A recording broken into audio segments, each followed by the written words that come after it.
প্রতিটি মানুষদের কাছে আবেদন জানাই যে আগামী 21শে জুলাই ধর্মতলার সমাবেশে দলে দলে যোগদান করে আমাদের নেত্রী যুব নেত্রী নেতৃত্বশালী মিছিল এগিয়ে আসছে। এই মিছিলে উপস্থিত আছেন মেদিনীপুর লোকসভা কেন্দ্রের সাংসদ আমাদের প্রিয় এবং আগামী 21শে জুলাই শহীদ দিবস মমতা বন্দ্যোপাধ্যায় শ্রদ্ধা জানাতে আমরা যাব। সেই 21শে জুলাই সমাবেশের সমর্থনে আজকে আমাদের মেদিনীপুর সাংগঠনিক জেলা যুব তৃণমূল কংগ্রেসের ডাকে এক মহামিছিল শুরু হয়েছে কলেজ কলেজের ময়দান থেকে। এই মিছিলে মায়ের কর্মী আসছেন হাজারো হাজারো তৃণমূল কংগ্রেসের কর্মীবৃন্দরা, সাথে আছেন আমাদের প্রিয় নেত্রী উপস্থিত হয়েছেন। এই মিছিলে মায়ের কর্মী এগিয়ে আসছেন আমাদের মেদিনীপুর লোকসভা কেন্দ্রের সাংসদ আমাদের প্রিয় তিনি চুনমালিয়া মহাশয় সহ এক ঝাঁক ব্যক্তি উল্লাস একটু সুবিধা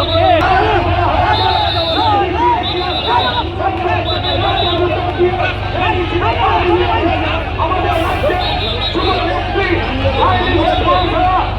আমাদের সাংসদ চুনমালিয়া দিদি মহাশয় তিনি উপস্থিত হয়েছেন। এই মিছিলে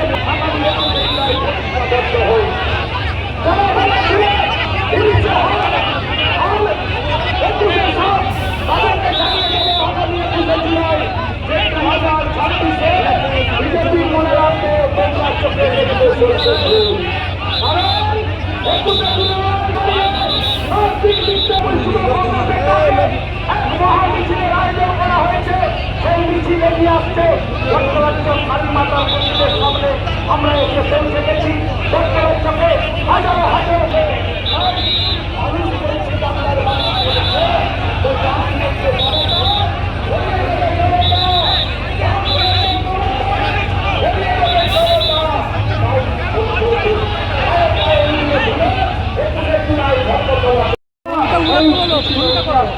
আপনারা আসুন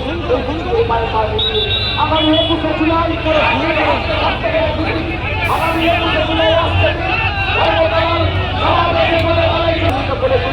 আগামী 21শে জুলাই সমর্থনে সাংসদ চুনমালিয়া মহাশয় তিনি আছেন উপস্থিত আছেন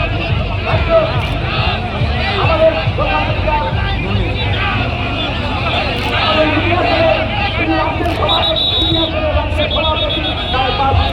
আমরা প্রতিজ্ঞাবদ্ধ হব আগামী 21শে জুলাই আজকে দিন